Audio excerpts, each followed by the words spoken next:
Welcome to the Purposeful Fitness with Coach Ola, where I dive in deeper into holistic health and fitness topics that would help you stay inspired, motivated, and dedicated to living a purposeful fit life while pursuing for the Akhirah.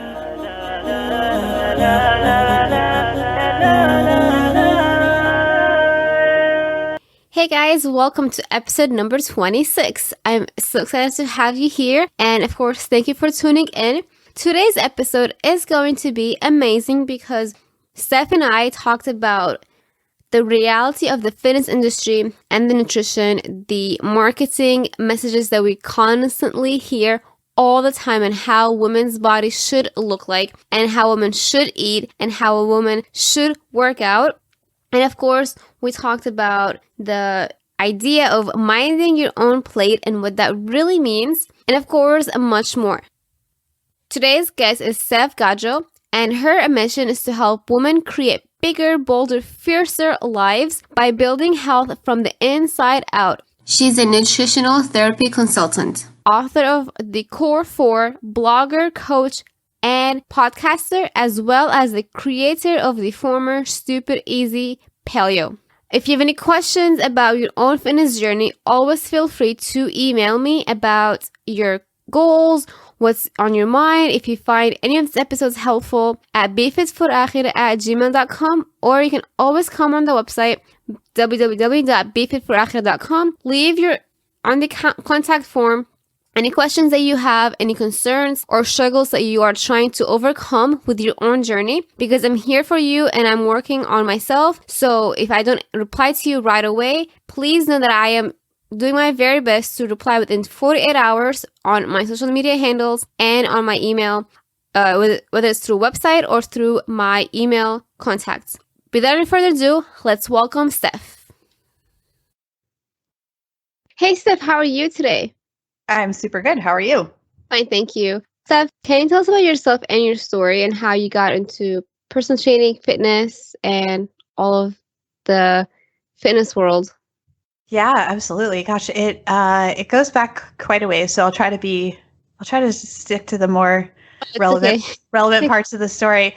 I've been I was sort of an active kid and involved in sports from a pretty early age. Probably about 7 years old, I started playing youth soccer, and I also was in a dance school, which if you kind of know me, you would look at me now and say, dancing? Like that doesn't seem like it would be a really great fit for you and who you are and how you move through the world. And my mom, so I have a sister who's a year and a half younger than me, and my mom said at some point, you need to make a choice between dance and soccer. And at that point, I think I was in grade 5 or 6 when she said, you need to choose which one you want to do, because it's too much between both of us we were both doing dance and soccer. And so I chose soccer and my sister chose to stay with dance. And so that kind of began just my lifelong interest in movement. And to me, movement has served many different functions in my life and fitness. But for, when I was a kid, it was all about having fun and feeling like I belonged to a team and expressing that part of myself. And then when I got older and I finally left high school and became, I guess, an adult, so to say, fitness for me transitioned into something quite different, which was a way to control my body and a way to try to shape my body by making it smaller. And that, to me, that relationship with fitness turned from something that was fun and a way to experience the world through movement into something that was very punishing in nature. And so, for example, if I ate something I felt like was a bad food, I would then exercise more or harder or do more time on the treadmill or whatever it was. And I really went through about at least a decade of interacting with fitness in that way. And I was still very active. I raced mountain bikes. I started to run long distances, so got into half marathons and even ran a marathon, which I will never do again. I checked that one off the bucket list. And then in the early part of my 30s, I finally found CrossFit and learned how to lift weights. And that changed everything for me. But fitness was always a part of what I did.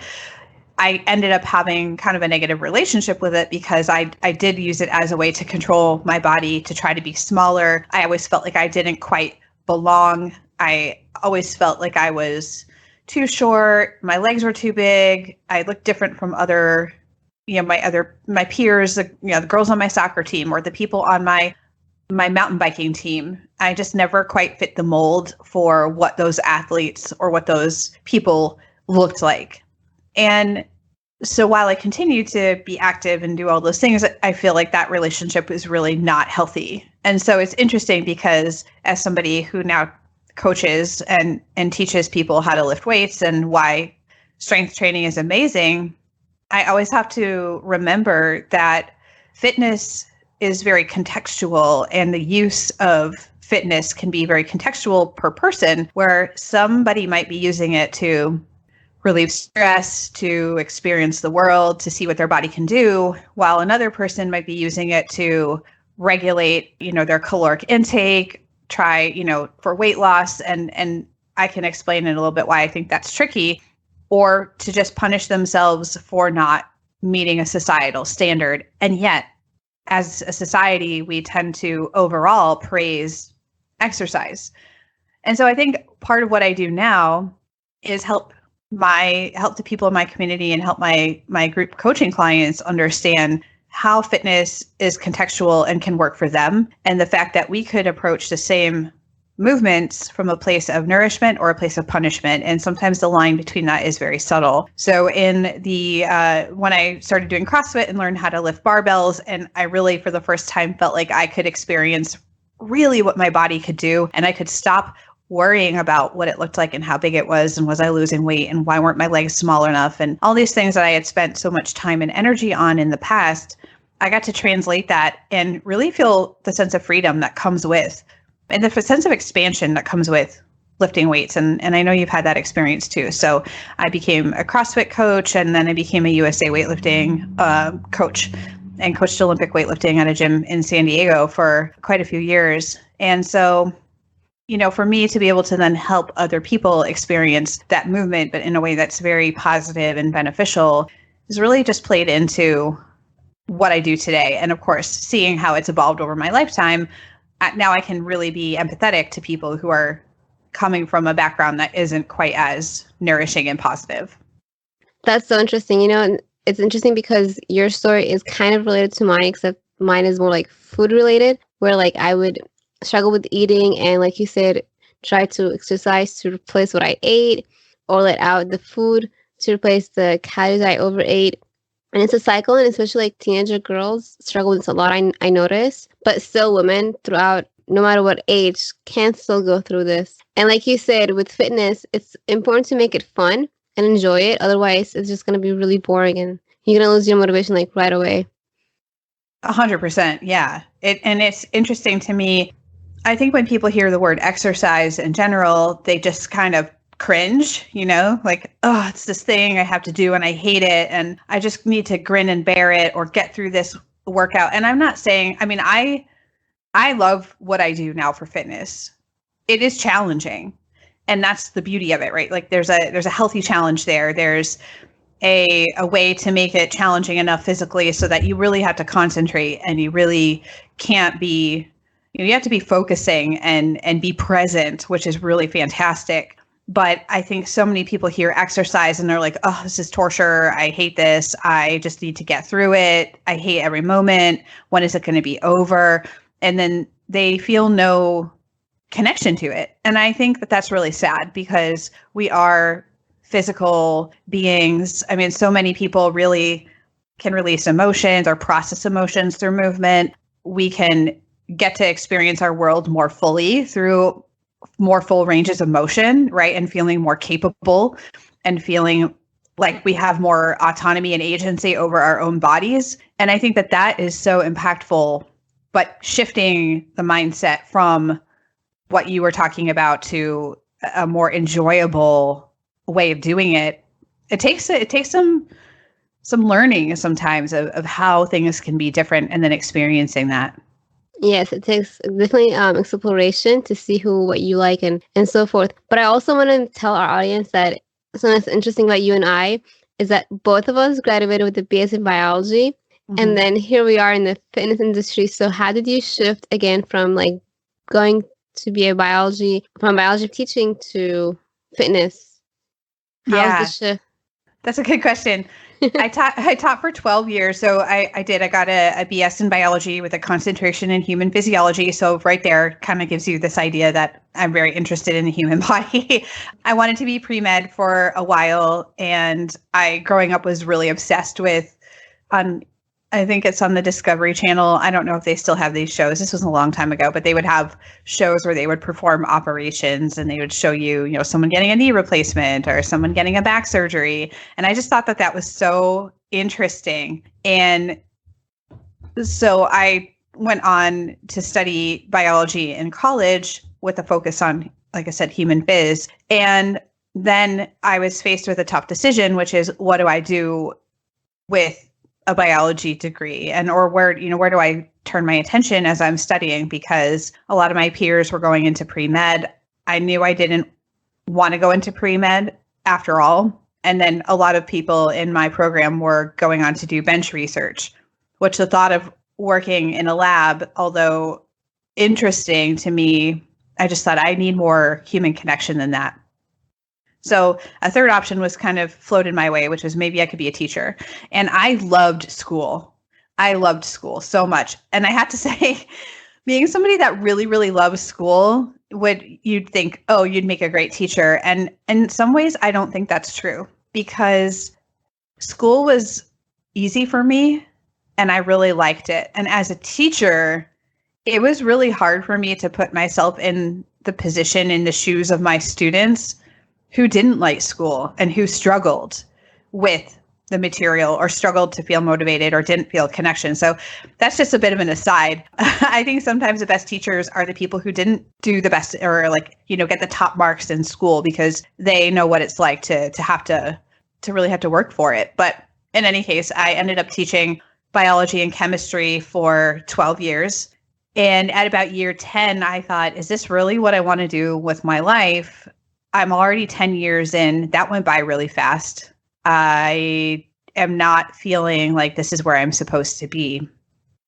And at the time, again, I was, weightlifting, and I had started a blog about food and recipes in 2011. And this is right around the same time I started to think, maybe there's something else I could do with myself, but what is that thing? And I didn't have a good answer. So I continued to grow my blog. I continued to share online about my own workouts and fitness and recipes and nutrition, and eventually got certified as a holistic nutrition practitioner, and then started to look into getting some fitness certifications, and then ended up coaching. And so in 2013, I left my classroom job after 12 years and decided to take my blog and make it a full-time thing. And that was 6 years ago. So it's been really interesting to see how it's evolved over time, how, my own fitness journey has changed over time. I mean, back then I was doing a lot of CrossFit. I was competing in CrossFit. It was much different than what I'm doing today, because to be a competitive level CrossFitter takes a certain amount of mental and physical dedication that then, faced with running my own business, I didn't have that amount of energy anymore because I was trying to grow a business. And so I transitioned at that point into strength training almost exclusively for quite a few years. So I was doing some powerlifting, and then I was doing a lot of Olympic weightlifting. And it's only been in the last 2 years that I've kind of come back around to doing some other stuff. So I started doing Brazilian Jiu-Jitsu a couple of years ago, and that's kind of how I get my cardio now and my high intensity intervals. But it's been really interesting to see how I've been able to make the type of fitness that I'm doing really work with my life. And that's what I'm really interested in helping women do, especially, and helping women be less afraid of strength training, because it has so many benefits, not just physical, but mental as well, which I know you've experienced and you help your community with as well. And so, yeah, it's been a really kind of zigzaggy journey that hasn't followed a clear path of, say, get out of college, become a personal trainer, and then train people in a gym for a while. And then, I mean, it's been very non-traditional. And I think that that's a good thing. And I think that the internet now and being online and having online platforms and being able to share via social media has really made that so much more powerful and allowed people to really take their own path with, getting into the fitness world or getting into the nutrition world. That's so interesting. And your story is so related to me too, because as a biology major, I was in pre-med. I was kind of work in lab, but then I lost interest, didn't do well, all that stuff. And like you said, with the biology degree, like, what am I going to do? What kind of job? And personal training is a non-traditional route for a lot of people. But like you said, the world is changing, and I kind of just started on Facebook. Someone blogged, and then here I am, starting my business, which is a big journey. Mm-hmm. So walking from our stories and how we got into fitness, then tell me, I know you're passionate about diet culture. So can you walk us through how women can shift their mindset from dieting to accepting their body and enjoying what they eat? That's a big one. I think the first thing to realize, there's a lot to unpack there, but I think the first thing to realize is that the way many women experience the world in terms of the messages that they receive from the outside world, right? Whether that's friends, family, peer groups, social media, actual media, healthcare professionals, fitness professionals. If you walk into a gym, what are they going to recommend? Are they going to take your body fat with calipers? Are they going to recommend you get on a weight loss program? I mean, we are bombarded by the world telling us what we should be doing with ourselves and our bodies and what the right thing to do with ourselves and our bodies is. And we are very often presented with a homogeneous picture of what it looks like to be healthy, well, and fit. And I think starting with the realization that we have been absorbing these messages since we are very young, and that there's also another path that we can choose, but the dominant messaging is very, right? Got to lose 10, every woman's on a diet. Every woman's got to lose 10 or 20 pounds. If you just lose weight, you're going to be happy. If you just lose weight, you're going to, be able to do all these things with your life. And I think that first realizing that we're kind of in that milieu of messaging is one of the first steps for people, and to start editing the messaging that they are receiving. And I know that that's hard because, for example, we don't have mainstream television. We don't even own a television. We watch Netflix, and we watch it on a projector that's projected onto our closet doors. So we don't have actual cable TV.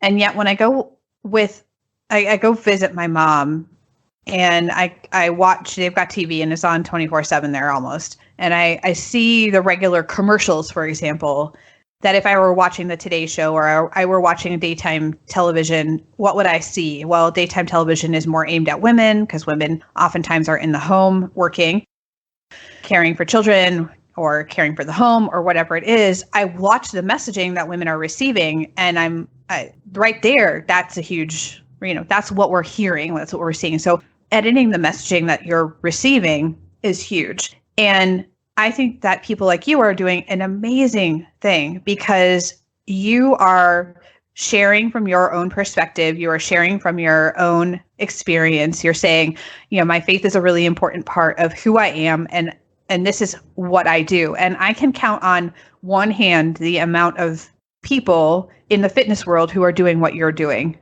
There's hardly anyone. And I think that that's great. And that's also a huge disservice because we as a society need to get on board with the fact that not everybody who participates in fitness is going to look a certain way, which is usually thin, white, able-bodied, right? Like, kind of wearing yoga pants and a sports bra, right? And like doing a certain way of exercise. Like we have this picture, and it's not just a mental picture, because when you go and you look on Instagram, or sorry, when you go on Google, when you go on Instagram too, but you go on Google and you look up, fit woman, what are you going to see?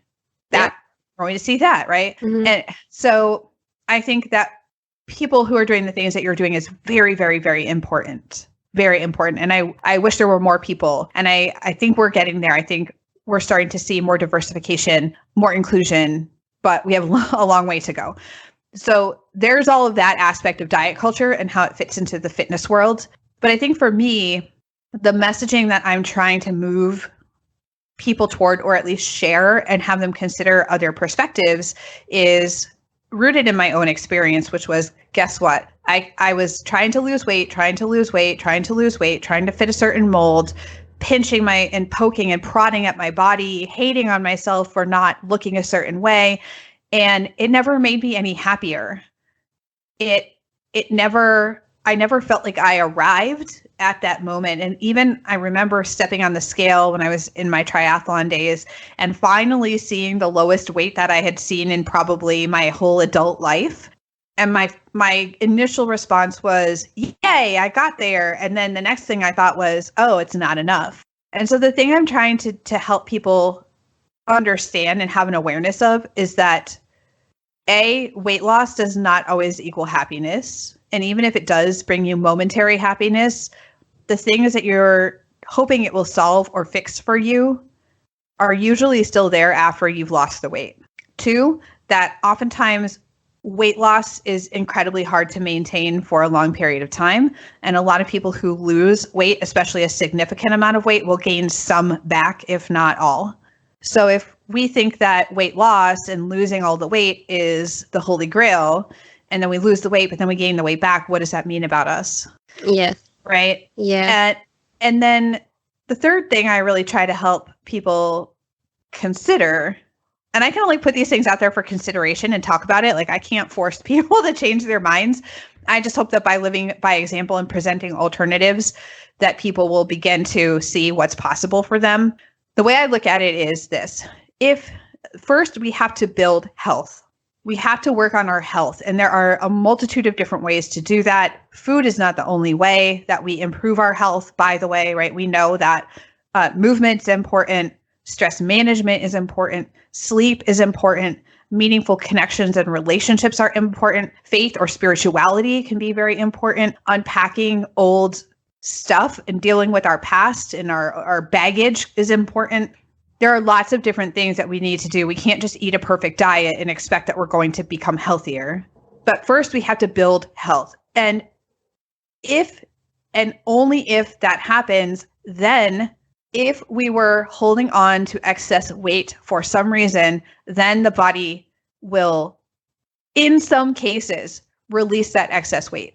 And so the way most people come into understanding weight loss is, I just need to control my caloric intake and move a lot and eat a lot less. And therefore, I'm going to force my body into weight loss. And sometimes that does happen. But again, what is the reverse? If you stop doing those things, or you reach a plateau where you've cut your caloric intake down so much that now you can't go any lower, because now your metabolism begins to slow down as well. And you've reached the 1,200 calorie or less mark, and you just are barely hanging on because you don't have enough fuel to even keep your body functions really thriving, right? So we can approach it from the lose weight, get healthier aspect, but all weight loss does not equate to more health, right? Which we could look at in a variety of different ways. We could track a multitude of different markers of health and wellness, not just weight. Or we could look at, what are the lifestyle factors that I can positively impact to improve my health? And especially from a nutritional therapy standpoint, we think about food quality, we think about digestion, we think about blood sugar management, we think about mineral balance and fatty acids and hydration. If we can, and that's just the food aspect of it, but if we can work on those things and improve our health, then yes, sometimes we see a body recomposition, but there's no guarantees, right? And oftentimes the weight that we expect our body is going to come to, I don't even know, where do we get this stuff? Cosmopolitan magazine that we read when we were 14, and we thought, oh, the ideal weight for a woman is 125 pounds, or the BMI scale. And I just had this happen to me 2 weeks ago. I went to the doctor and the doctor was like, everything is great. You're super healthy, all this great stuff. You have great lifestyle. You don't drink, you don't smoke, you eat well, you exercise 5 times a week for an hour a day. Like all these are things. By the way, your BMI, you should probably lose a few pounds. Oh my gosh, I can relate. I'll tell you a story. Yeah. So, right. So we have this thing of, right, we've confounded health with scale weight, and they may be correlated, but we can't make that definitive distinction. And so I think sometimes, getting real about like, I'm a 40-year-old woman. I'm not going to be the weight that I expected I was going to be when I was 14. And I haven't even had children. And I think, for women that have gone through that season of life and have had children, their bodies are changing in even different ways.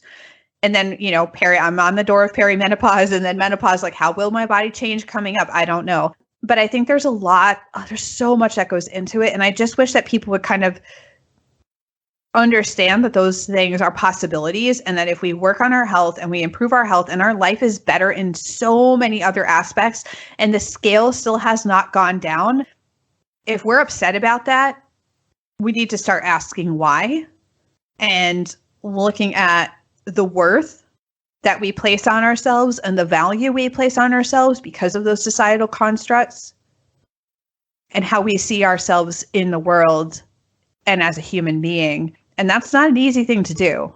When I talk about this, I think people are like, oh, you make it sound like it's so easy. I mean, I've been working on this for 10 years of my life personally and changing how I think about it and how I see it. And when I see a person who's in a bigger body, what are the first thoughts that go through my mind? Yeah. And right. And I'm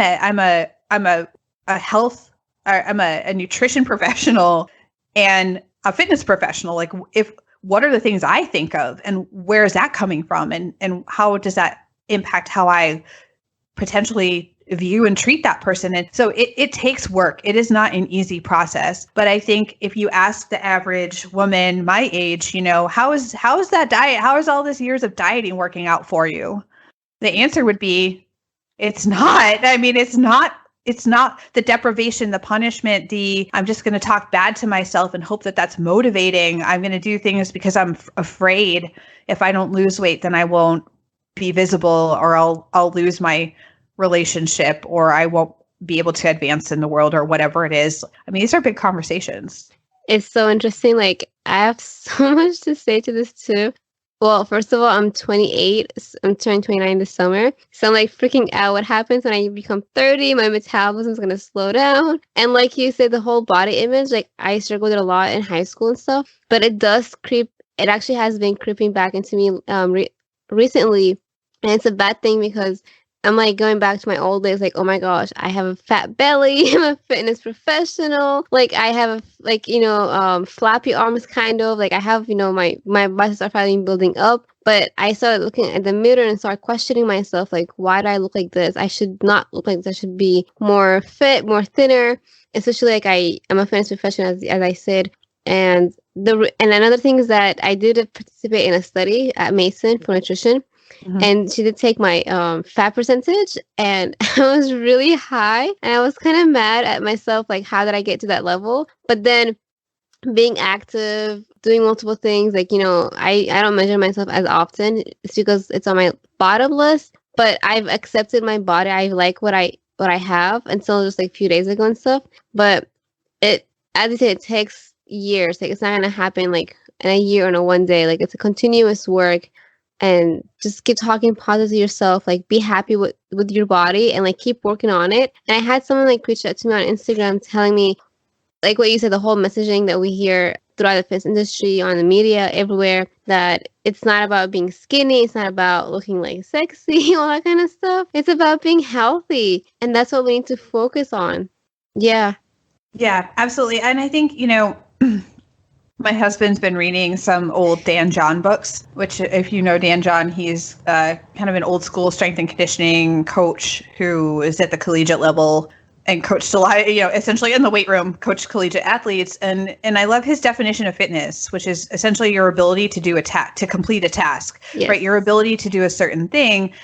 It's so simple. It's such a simple definition, but things that we confound with fitness: aesthetics, right? We assume that if someone is lean and ripped, that they are fit to do a certain task, which isn't always necessarily the case. And we also assume the reverse, which is if someone is not lean and ripped and like 10% body fat, that they cannot complete a task and that they are not fit. And so too often, right, obviously social media has made this very easy to do, which is to, it's especially if platforms like Instagram are so communicated through images and imagery.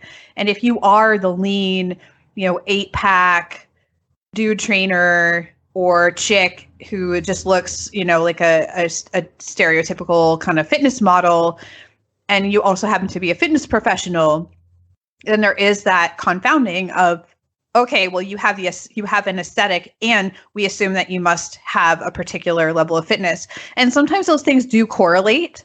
I mean, I think the perfect example is somebody like Kaisa. She has this amazing, strong looking, right, muscular body. And she's also incredibly fit. Like, she can do things that just make my jaw drop. She is amazing.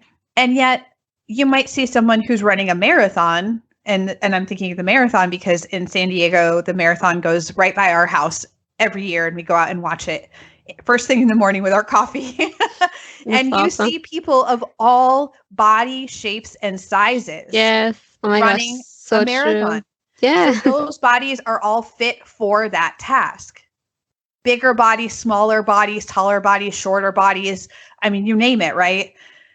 And so I think it's really tricky when society, again, puts that value and says, you have a certain aesthetic, therefore you must know what you're talking about. You must know your stuff as a trainer. You must be really good at what you do because you have the aesthetic that goes along with it. And I think that's really, really tricky. And it's worth having that dialogue about what we assume. And that does trickle down to people who are trainers or coaches, and they feel like they don't meet society's ideal. Yeah, so true. So actually, before naming my podcast, I was trying to come up with a name for it. And so purposeful fitness is, I looked up on Google, like, what does actually fitness mean? And exactly what you said, it's not just about the physical body, but it's about the mental state, the spiritual state, all of it together. And that's why I was like, oh, perfect. Like, I can talk about everything I'm passionate about. It's not just about physical fitness, but the entire round being. So Steph, I love on your podcast. So your podcast goes Hearts to Kill radio show. And it's actually how we met, through the Facebook group on podcasting group. And I was listening to your episode on Mind Your Own Plate, which is a must listen to. And I want to talk about how can we mind our own plate, and what do you mean by that? Ooh, this is a good one. Yeah.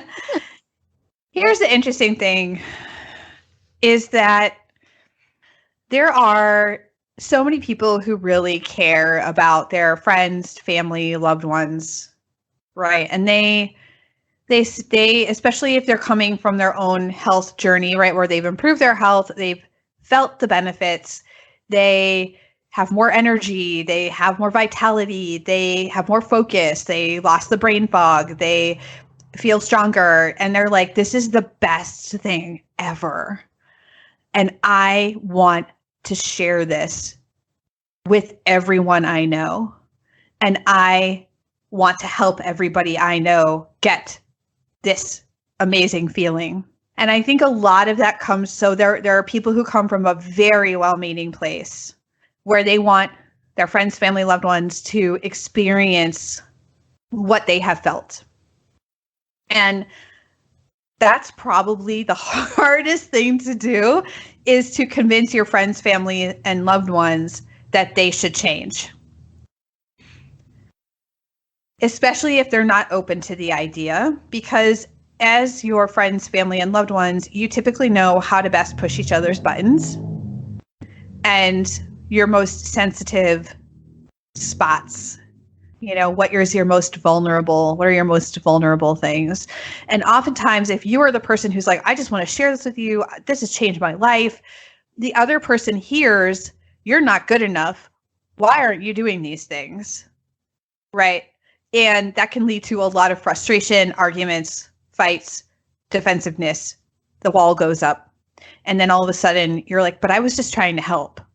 So I think number one, if you are someone who has experienced feeling better in your body and all these things, and you want to share with your friends, family, and loved ones, it's best to test the waters and see how receptive that person is to talking about it. And sometimes it's best to not even bring it up unless a person asks you, because people are really perceptive. They know, they're like, wow, like your skin looks so glowing and clear, or you have so much energy lately. What are you doing? Or I noticed that you've started bringing your lunch from home. What's that all about? And if the person asks, that is your cue to then share, especially because they're receptive to it, right? You're not just walking up to them in the break room at work and saying, hey, Ola, looks like your lunch really sucks. You should try to eat this salad like me. I mean, if you did that to somebody, they would look at you like you had three heads and they'd be like, why are you judging me? Right? So see if somebody is receptive. And then on the flip side, if somebody does come up to you and is judging what's on your plate, or is saying, again, kind of like, oh, are you eating healthy again? Or, hey, oh, why are you eating pizza? I thought you were on a diet, or I thought you were the healthy person in work, or whatever the situation is. Know that if somebody comments like that to you in a negative way, it's almost always a reflection of what's going on with that person and their own insecurity. And I know it's hard because you're bearing the brunt of their they're annoying you, or you feel like they're judging you, but it's really because they're judging themselves and they see what you're doing, and it causes something in them to go, you're not adequate.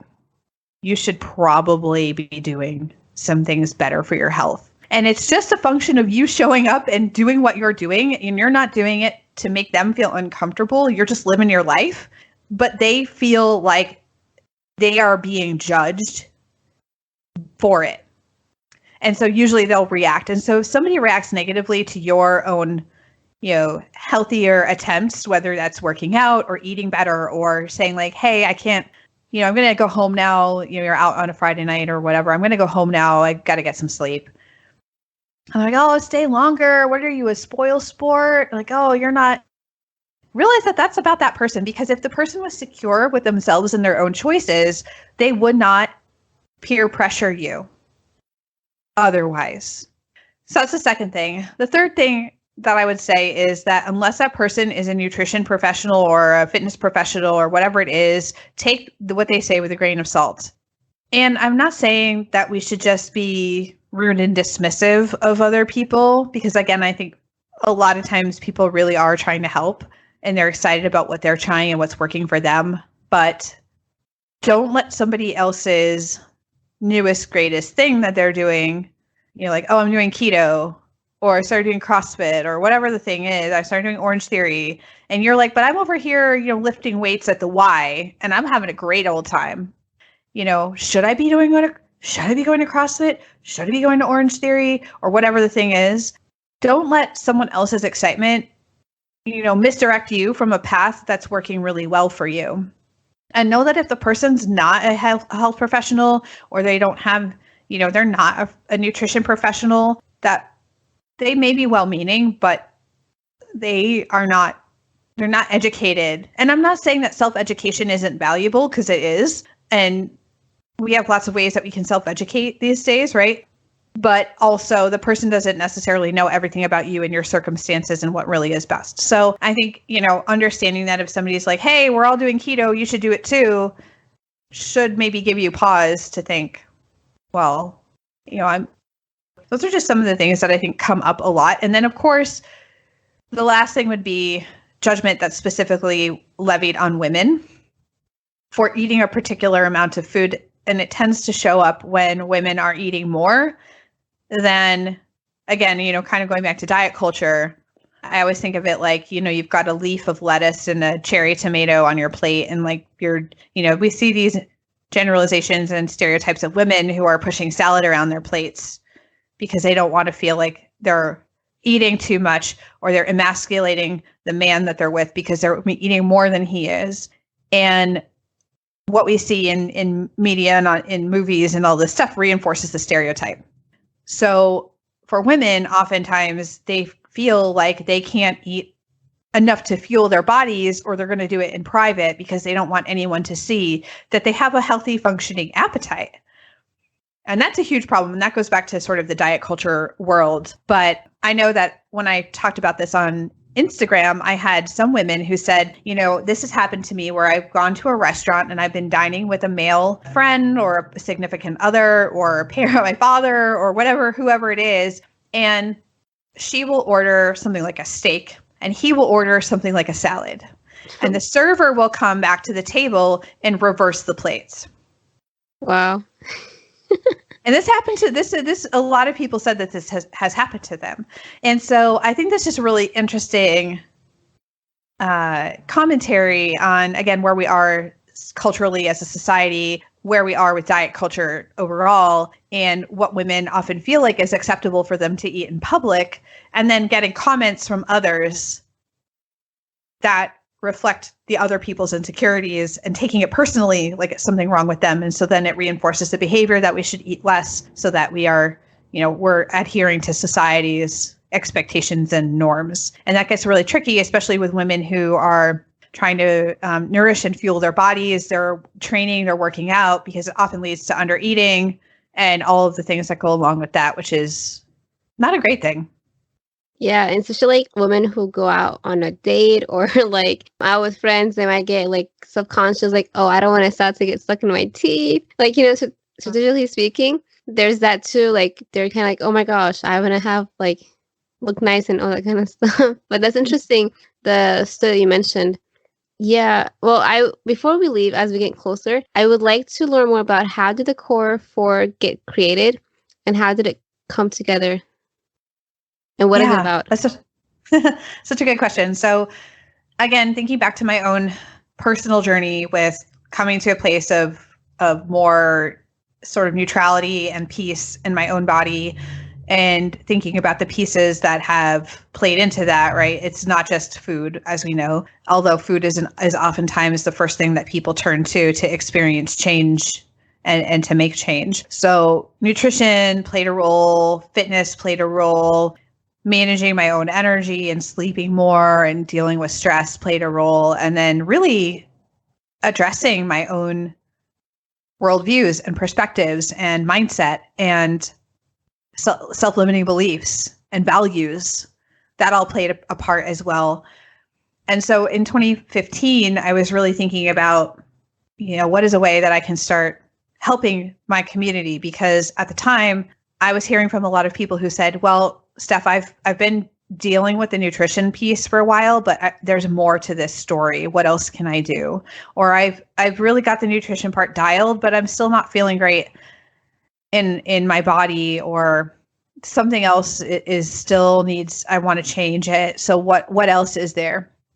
And so I put together a program that incorporated those 4 things. So eat nourishing foods, move with intention, recharge your energy, and empower your mindset.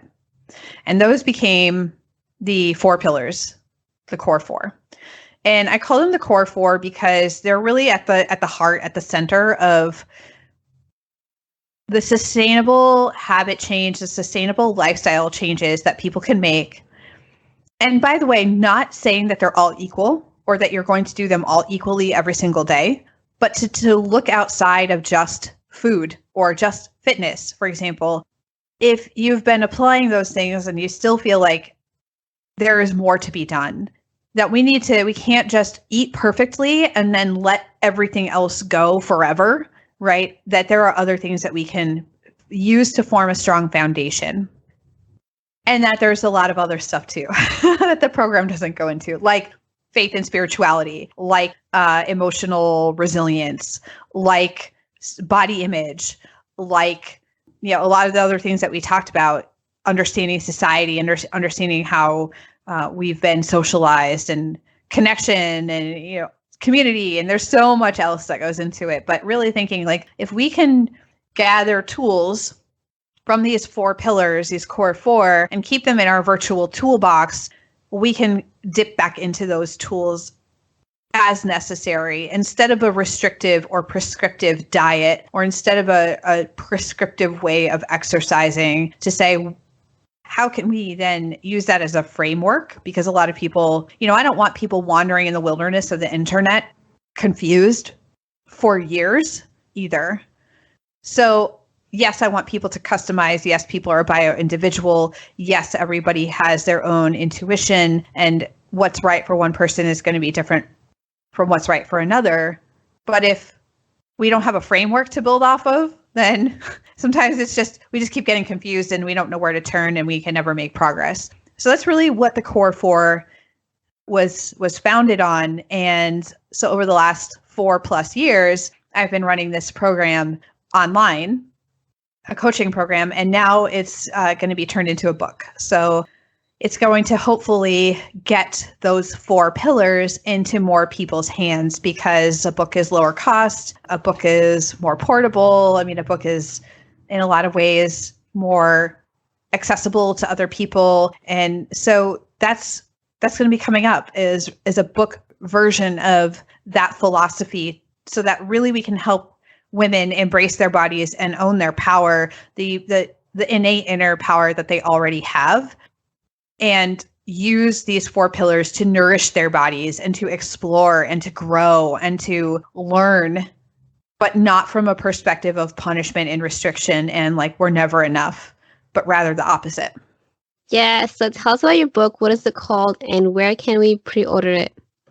Yeah, it's called The Core 4, Embrace Your Body, Own Your Power. You can find it on pre-order or on sale pretty much anywhere online that sells books. And then, of course, once the book is out on July 30th, you can find it in bookstores. And you can also get pre-order bonuses up until July 30th at core4thebook.com. Awesome. Can't wait. And tell us, where can we find you on, and where can we learn more about your work? Yeah, everything that I do really lives on my website, which is stephgaudreau.com. And my Harder to Kill Radio podcast is linked there, as well as all my social media. I'm most active on Instagram and also in my Facebook group on Facebook. Awesome. So you guys make sure to take a screenshot of this episode, tag Steph and I on Steph Gaudreau on Instagram and Be Fit for Akhira. Tell us one takeaway that you took from this episode. And as a summary, make sure to love yourself, be happy with yourself, find anything you enjoy and work for it. And it's a work in progress day in and day out. Is there anything you would like to summarize or mention before we head out? Gosh, I would just say that I know what it's like to feel like you're stuck in a place where stuff isn't working for you, but with the right guidance, with unpacking and learning and finding those voices we talked about earlier, like cutting through the noise of all the things that society is telling us and really finding another way by following people like you and by finding the communities that really speak to you and what your goals are and leaving behind what doesn't serve you anymore.